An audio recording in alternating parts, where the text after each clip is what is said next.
में हमें बताया जाता है कि आज हम जमीन से खड़े होकर आसमान से गिरने वाले मेटरॉइड्स की बारिश को देखेंगे। यानी कि आज आसमान से बहुत सारी चट्टानों के टुकड़े जमीन पर गिरने वाले थे। ये नजारा हर कोई देखना चाहता है क्योंकि ये जिंदगी में बहुत ही कम होने वाली चीज है। अब ये मेटरॉइड्स की बारिश काफी ज्यादा होने वाली थी, इसलिए दुनिया भर से सभी स्पेस यानी आसमान के प्रोग्राम्स को बंद कर दिया जाता है। तो अब हर कोई जमीन पर खड़े होकर अपनी आंखों से ये नजारा देख सकता था। इसके बाद हम कहानी के मेन कैरेक्टर एक प्रोफेसर को देखते हैं जिसका नाम एलेक्स था। वो भी अपनी फैमिली के साथ ये चीज देखने को बिल्कुल तैयार था। साथ ही दुनिया भर के अलग अलग लोग भी टेलीस्कोप के जरिए आसमान में देख रहे थे। वो काफी बेताब थे मेटरॉइड्स की बारिश को देखने के लिए क्योंकि वो चीज हर कोई इंजॉय करना चाहता है। यूएस में नासा की एक टीम जिसकी लीडर डॉक्टर मेडी थी, वो भी अपनी टीम के साथ इस चीज पर नजर रखी हुई थी। अब इस रात आसमान में बहुत बड़े बड़े मेटरॉइड्स के टुकड़े दिखाए जाते हैं जिनका साइज इतना बड़ा था कि अगर एक भी जमीन से टकरा जाता तो दुनिया तबाह हो जाती। अब एक कपल दिखाया गया जिनमें लड़का साइंटिस्ट था और वो अपने इस दोस्त से जल्द शादी करने वाला था। इस साइंटिस्ट ने भी अपना टेलीस्कोप सेटअप कर लिया था क्योंकि हर किसी की तरह ये भी काफी एक्साइटेड और जोश था, पर उसकी दोस्त उससे शादी की बात करना चाहती थी। अब दिखाया गया कि कुछ बड़े बड़े मेटरॉइड्स जो जमीन की तरफ बढ़ रहे थे, अचानक उन्होंने अपना रुख बदल लिया और अब वो चांद की तरफ बढ़ने लगे, जो देखकर सभी लोग काफी घबरा जाते हैं। फिर अचानक एक मेटरॉइड का बड़ा सा टुकड़ा चांद की सतह पर आकर तबाह हो जाता है, जिससे वहाँ धमाका हुआ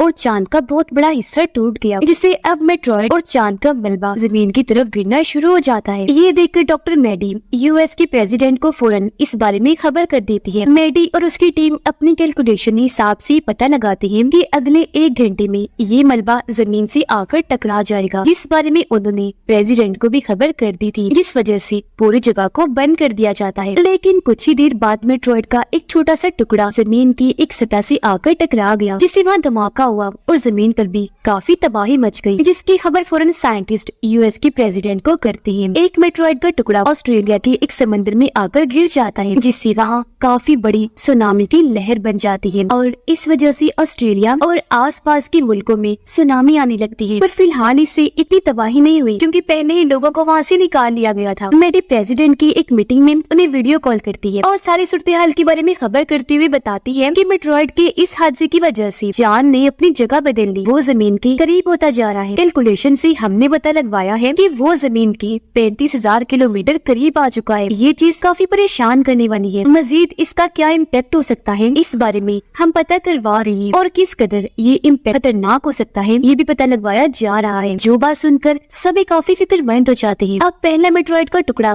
यूरोप में गिरा था। यह टूरिस्ट की टीम यानी जो लोग सैर करने आए थे, वो जब जंगल में घूम रहे थे तो उनकी चीजें जैसे कि मशीन्स, डिवाइसेस, कंपास वगैरह वो अजीब तरह से काम करने लगती है। कंपास यानी रास्ता बताने वाली डिवाइस, उसकी सुई अजीब तरह से हिलने लगी और अब देखते ही देखते ये लोग उस जगह पर आ जाते हैं जहाँ मेटरॉइड गिरा था, जिसकी वजह से वहाँ पर काफी बड़ा गड्ढा बन गया था और इसी की वजह से इनकी सारी डिवाइसेस, मशीन्स वगैरह अजीब तरह से काम कर रही थी। मेडी का एक टीम मेंबर उसे एक नई रिपोर्ट लाकर देता है, जिसे देखकर पता चला कि इस सब की वजह से दुनिया भर में सैलाब, अर्थक्वेक, ज़लज़ले और सुनामी आ रही है। ये देखकर मेडी को लगता है कि ऐसा इस वजह से नहीं हो रहा कि चांद ने अपनी जगह बदली, बल्कि इसके पीछे वजह कुछ और ही है, कोई दूसरा इम्पैक्ट हुआ है। अब क्योंकि खुद मेडी से ये मसला हल नहीं हो रहा था तो कॉल करके वो एलेक्स को बुलाती है ताकि वो आकर मेडी की मदद कर दे, पर उसने मना कर दिया, ये कहकर कि जब से मेरी वाइफ की मौत हुई है मैं अपने बच्चों को अकेला नहीं छोड़ता। उनकी बात चल ही रही थी कि तभी अचानक उनकी कॉल कट हो जाती है। फिर पूरे शहर की अलग अलग जगह पर होने वाली अजीब चीजें दिखाई गई, जैसे कि प्लेग्राउंड, गैस स्टेशन और कई सारी जगहों पर अचानक इलेक्ट्रिक बिजली और करंट हर जगह फैलने लगता है क्योंकि बिजली डिस्चार्ज हो रही थी, जिस वजह से अक्सर जगहों पर आग भी लग जाती है। पर साइंटिस्ट को जरा भी समझ नहीं आती कि आखिर ऐसा क्यों हो रहा है। अब हम उस साइंटिस्ट जिसकी शादी होने वाली थी उसे देखते हैं, जिसका नाम रोलैंड था। वो खुद भी इस सारे सूरत हाल की छानबीन कर रहा था और क्योंकि वो यूरोप में रहता था इसलिए यहाँ की हर एक रिपोर्ट मेडी को साथ साथ दे रहा था, जिस वजह से रोलैंड की दोस्त थोड़ी परेशान रहने लगी थी क्योंकि दोनों की शादी होने वाली थी। पर रोलैंड उसे वक्त नहीं दे रहा था, हर वक्त काम में मसरूफ था। लेकिन फिर वो अपनी दोस्त को मनाकर जल्द शादी करने का वादा करता है। अगली सुबह रोलैंड उस जगह पर आता है जहाँ मेटरॉइड गिरा था, यानी जहाँ पर गड्ढा बना हुआ था। वो देखता है कि यहाँ पर गिरने वाला मेटरॉइड का टुकड़ा बहुत ही छोटा है और उसमें कोई भी मैग्नेटिक पावर यानी मकनातीसी ताकत नहीं है। तो उसे ये समझ नहीं आ रही थी तो फिर भला कंपास और बाकी डिवाइसेस अजीब तरह से काम क्यों करने लगी है। कंपास बार बार उस तरफ ही इशारा कर रहा था। वो सोच में पड़ा था था, जबकि दूसरी तरफ एलेक्स और मैडी भी इस बारे में आपस में बात कर रही थी। उनके साथ कॉल पर रोलैंड भी बात करने लगा। उनसे कहता है कि जो मेट्रॉइड का टुकड़ा मुझे मिला है वो आसमान में बनी एक चीज से बहुत मिलता जुलता है, जो है सब स्टार, यानी कि 2 सितारों का आपस में मिलना। ये सुनकर एलेक्स और मैडी को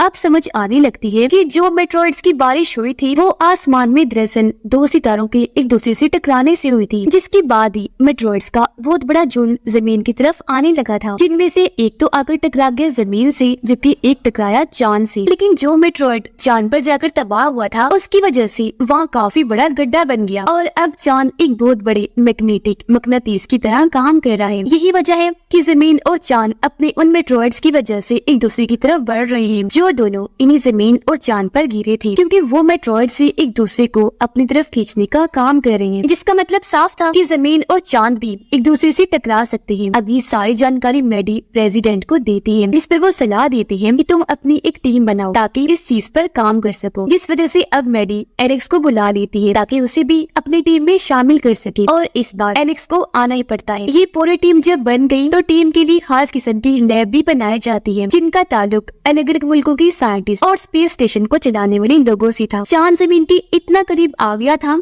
कि अब वो जमीन से बआसानी नजर आ रहा था, जिस वजह से अगले 2 दिन में बिजली से जुड़ी हर चीज बंद होने वाली थी। अब रात के वक्त एलेक्स और मैडी एक होटल में बैठी जब खाना खा रही थी तो अचानक वहाँ की लैब अपने आप ही फटने लगती है। ये जब बाहर आए चेक करने तो पता चला कि जमीन पर से एक काफी बड़ी इलेक्ट्रोमैग्नेटिक लहर होकर गुजर रही है, जिसने जमीन की ग्रेविटी को इम्पैक्ट किया है, यानी कि ग्रेविटी पर इस लहर के असरात पड़े हैं। ग्रेविटी बहुत ही कम हो गई है, जिसकी वजह से दुनिया भर की तमाम चीजें जैसे कि लोग, गाड़ियाँ, बाइक्स, मशीन, जहाज, हर चीज हवा में उड़ने लगी थी। और अब जैसी लहर गुजर गई हर चीज वापस स्टेबल हो जाती है, यानी अपनी जगह पर वापस आ गई थी। अब एलेक्स अपने साथियों को बताता है कि मेट्रॉइड के टकराने की वजह से चांद का मास जो पहले जमीन से काफी कम था अब वो हद से ज्यादा बढ़ गया है, जिस वजह से चांद का वजन भी बढ़ गया है, उसमें भारीपन आ चुका है और यही भारीपन जमीन की छोटी मोटी चीजों पर अपना असर डाल रहा है। अगर ऐसा ही चलता रहा तो बहुत जल्दी चांद जमीन के बहुत करीब आ जाएगा, जिससे इस तरह की और भी कई सारी इलेक्ट्रोमैग्नेटिक लहरें आने लगेंगी। अब ये सुनकर गवर्नमेंट मजीद तबाही को रोकने का प्लान बनाती है। वो हर चीज जैसे कि जहाज, ट्रेन, ट्रैफिक और लोगों को रोकने का फैसला करती है। हर जगह ये खबर फैला दी गई कि लोगों को अपने अपने घरों में ही रहना है, बाहर बिल्कुल नहीं निकलना। कुछ देर बाद एक और ताकतवर इलेक्ट्रोमैग्नेटिक लहर आई, जिस वजह से फिर से लोग हवा में उड़ने लगे और इस बार तो सिस्टम भी बंद हो जाते हैं, क्योंकि उनमें ग्लिच खराबी आ गई और तो सैटेलाइट्स और एक दूसरे से राब्ता पास गॉड के भरोसे पर रहने के अलावा और कोई रास्ता नहीं था। उधर रोलैंड काफी देर से अपने दोस्त को कॉल करने की कोशिश करता है, पर उसका राब्ता ही नहीं हो पाता, क्योंकि उसकी दोस्त जब ट्रेन से जा रही थी तो ट्रेन भी हवा में उड़ने के बाद जोर से जमीन पर आकर गिर जाती है, बुरी तरह तबाह हो गई, जिसमें कई सारे लोग मारे गए और कई जख्मी हो गए। और गिरी हुई ट्रेन में ही रोलैंड की दोस्त बेहोश पड़ी थी। सारे कैलकुलेशन करने के बाद मैडी प्रेसिडेंट को बताती है कि 39 दिनों के अंदर चांद जमीन से टकरा जाएगा। ये बहुत परेशानी वाली बात है, उससे पहले ही हमें कुछ करना होगा। उधर रोलैंड की दोस्त जहाँ बेहोश पड़ी थी कुछ लोग आकर उन्हें रेस्क्यू कर लेते हैं, यानी कि उनकी जान बचाकर वहाँ से ले गई। अब पता चला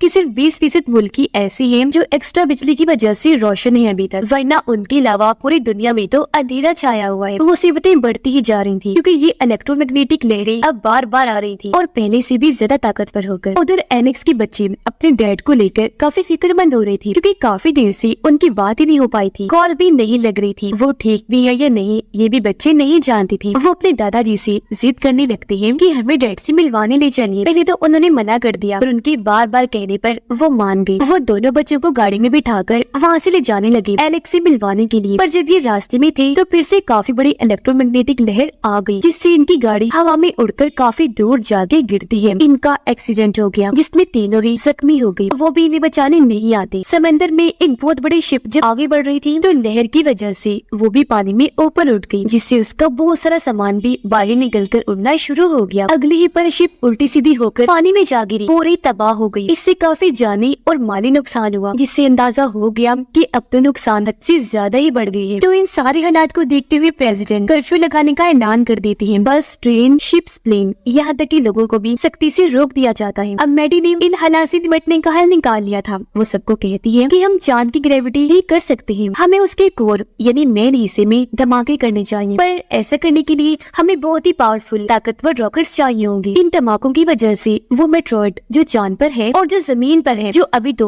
एक दूसरे को अपनी अपनी तरफ खींच रहे हैं, वो फिर एक दूसरे को खुद से दूर करने लगेंगे। ये धमाके फिर चांद को सूरज की तरफ धकेल देंगे। फिर सूरज की ग्रेविटी की वजह से चांद अपनी ऑर्बिट यानी अपनी सही पोजीशन जगह पर आ जाएगा जहाँ उसे होना चाहिए। लेकिन ये सब करने के लिए सिर्फ यूएस की टेक्नोलॉजी काफी नहीं होगी, इसके लिए दुनिया भर के तमाम मुल्कों को एकजुट होना पड़ेगा। लेकिन तभी आर्मी एक अलग ही तरह का प्लान बताती है कि चांद को हम आम रॉकेट के धमाके से भी उड़ा सकते हैं, जिससे सिर्फ थोड़ा बहुत उसका टूटा हुआ मलबा ही जमीन पर गिरेगा, ज्यादा नुकसान नहीं होगा और फिर चांद खुद ही सूरज की तरफ चला जाएगा। पर ये फैसला सुनकर मैडी खुश नहीं थी, क्योंकि उसे लग रहा था कि इसमें नुकसान ज्यादा होंगे। अब यहाँ प्रेसिडेंट दोनों ही प्लान्स के बारे में सोचने का टाइम मांगते हैं, दुनिया भर के अलग अलग प्रेसिडेंट से भी बातचीत करते हैं। जबकि एलेक्स को पता चला कि मेरे बच्चे और डैड घर पर नहीं है, जिस वजह से उसे काफी टेंशन हुई। अब दुनिया भर में लोगों को पता चल गया था कि हमारे पास बस कुछ ही दिन का टाइम बचा है, जिस वजह से जगह जगह लड़ाइयाँ वो दंगे करने लगे, एहतजाज किए जाते हैं, क्योंकि उन्हें इस बात का गुस्सा था कि गवर्नमेंट ने इस मसले को ठीक से हल ही नहीं किया। और सब प्रेसिडेंट आर्मी वाले प्लान को लेने का फैसला करते हैं। इन्होंने पूरा मिशन तैयार कर लिया था, जिस वजह से लोगों में उम्मीद की किरण पैदा हुई। वो दुआएं करने लगते हैं कि किसी तरह ये मिशन कामयाब हो जाए। अब इस प्लान पर ये लोग काम करना शुरू कर देते हैं और आखिर वो दिन आ ही गया जब इन्होंने रॉकेट को लॉन्च करना था, यानी मिशन के लिए चांद पर भेजना था। जैसे रॉकेट छोड़ा गया, सब लोग यहाँ तक कि एलेक्स के बच्चे और डैड भी देख रहे थे, जो किसी तरह बच गए थे। रॉकेट लॉन्च होते ही वो सीधा चांद की उस जगह पर जाकर फट गया जहाँ पर मेट्रॉइड के गिरने से गड्ढा बना हुआ था। बहुत बड़ा धमाका हुआ, पर वैसा कुछ नहीं होता जैसी लोगों ने उम्मीद लगाई थी। ये मिशन पूरा फेल हो जाता है, जो देखकर सभी लोगों की आंखें परेशानी की वजह से खुली की खुली रह गई, क्योंकि अब चांद और भी तेजी से जमीन की तरफ बढ़ने लगा और अब वो 5 दिन पहले ही जमीन से टकरा जाएगा, जिस वजह से सारे लोग फिर से डरने लगते हैं, क्योंकि चांद भी घूमता घूमता और टूट गया था और चांद वाले मेट्रॉइड ने भी अपनी जगह बदल ली थी, यानी कि अब मसला और बढ़ गया था। इसलिए अभी लोग मैडी के प्लान को लेने का सोचते हैं। यहाँ एलेक्स सबको कहता है कि हमें चांद के कोर को मैग्नेटिक करना होगा, ताकि चांद बहुत बड़ा मैग्नेट बन जाए। इससे होगा ये चांद और उसमें बड़ा मेट्रॉइड एक दूसरे को खुद से दूर कर देंगे, जिसके बाद चांद सूरज की ग्रेविटी में जाकर नॉर्मल ऑर्बिट में घूमने लगेगा। लेकिन इसके लिए हमें चांद पर एक मैग्नेटिक डिवाइस को बनाना होगा। तो अब ये लोग फैसला करते हैं कि हम बहुत बड़े मैग्नेटिक सिस्टम को रॉकेट में सेटअप करके उसे चांद पर भेजेंगे और इस पूरे मिशन के लिए कुछ एस्ट्रोनॉट्स जो आसमान में जाकर मिशन करते हैं, उन्हें भी चांद पर भेजा जाएगा। इस मिशन के लिए दुनिया भर के लीडर तैयार तो हो गए, पर उन्हें कुछ ऐसी साइंटिस्ट चाहिए होंगे जो मैग्नेटिक डिवाइस के बारे में बाकियों को समझा सके। इसलिए अब यहाँ प्रेसिडेंट एलेक्स और रोलैंड को चुनते हैं। अपना अपना नाम सुनकर वो दोनों ही काफी दंग रह गए, क्योंकि अब से पहले उन्होंने स्पेस में सफर कभी भी नहीं किया था। वो घबरा इस बात से भी रहे थे क्योंकि इस मिशन में रिस्क था, या कहीं कि ये पूरा ही मिशन मौत का खेल था। लेकिन अब ये मान गए और अब मिशन पर जाने से पहले एलेक्स मैडी को अलविदा कहता है और उसे अपने बच्चों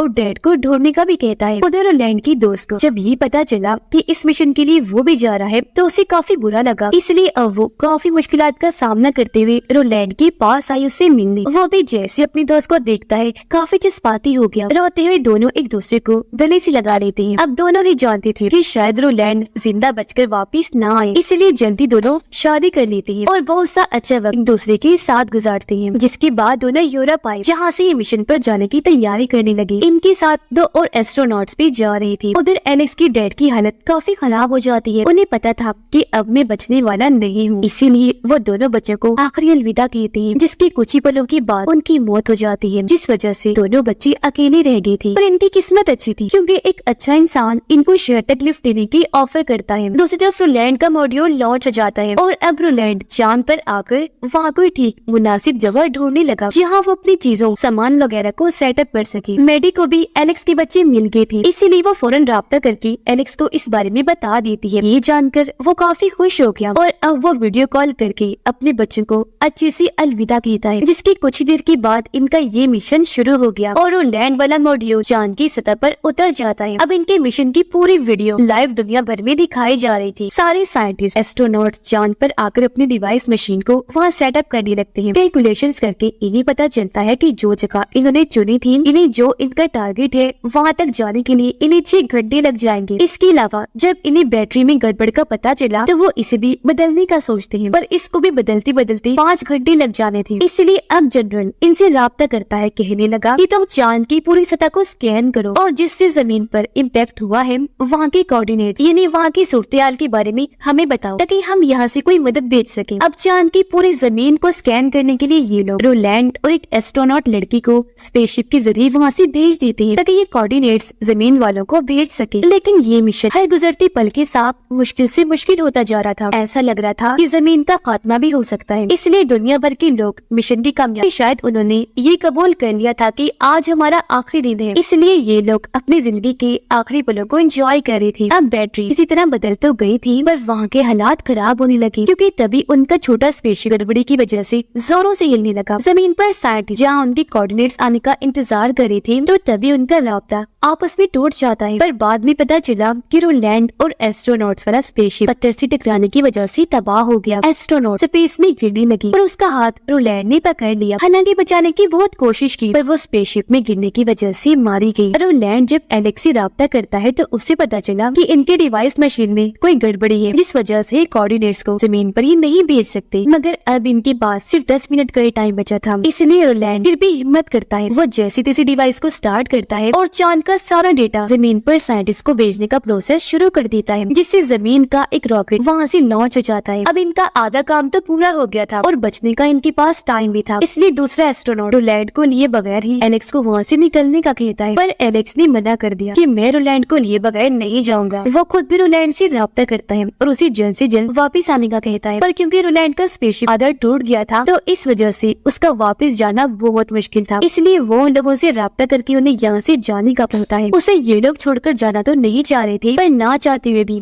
ये अपने मॉड्यूल को लॉन्च कर देते हैं और यहाँ से निकल पड़े। इस वजह से एलेक्स काफी दुखी था। अब यही टाइम के हिसाब से चांद पर बहुत बड़ा धमाका हो जाता है, जिस वैसा ही हुआ। धमाके से मेट्रॉइड और चांद सच में एक दूसरे से दूर दूर हो जाते हैं और आखिरकार चांद अपनी असली पोजीशन ऑर्बिट में आ जाता है। पर जमीन पर सारे लोग इस बात से परेशान थे कि आने वाले लोग जिंदा बचेंगे या नहीं। वो टेंशन में आ गई, लेकिन जल्द इन्हें पता चला कि धमाके में एलेक्स और आखिरी एस्ट्रोनॉट जिंदा बच गए हैं। सारे लोग बाकियों की मौत से दुखी तो थे, पर एलेक्स और उसके जिंदा बचने से वो काफी खुश भी थी। अब रोलैंड की वाइफ उसकी मौत पर काफी दुखी थी, पर वो देखती है कि उसने मेरे लिए एक आखिरी मैसेज छोड़ा है। उसने दिल का निशान बनाकर अंदर लिखा था कि मैं तुमसे बहुत प्यार करता हूँ, जो देखकर वो काफी दुखी हो गई। जज्बाती होते हुए रोने लगती है। कुछ दिन के बाद एलेक्स और वो एस्ट्रोनॉट जमीन पर लैंड होते हैं, जहाँ सब लोग उन्हें वापस देखकर और उनकी बहादुरी पर बहुत खुश होते हैं। यहाँ प्रेसिडेंट खुद उनका वेलकम करता है। यहाँ एलेक्स अपने बच्चों और मैडी से भी मिलकर काफी खुश हो जाता है। एलेक्स और मैडी जब आसमान की तरफ देखते हैं तो वहाँ टूटे हुए चांद के 2 टुकड़े थे, जो इस बात की तरफ इशारा कर रहे थे कि अब इंसानों को जिंदगी का नया मौका मिला है। मुस्कुराते हुए वो आगे बढ़ गई और इसी के साथ ये फिल्म इधर ही खत्म हो जाती है।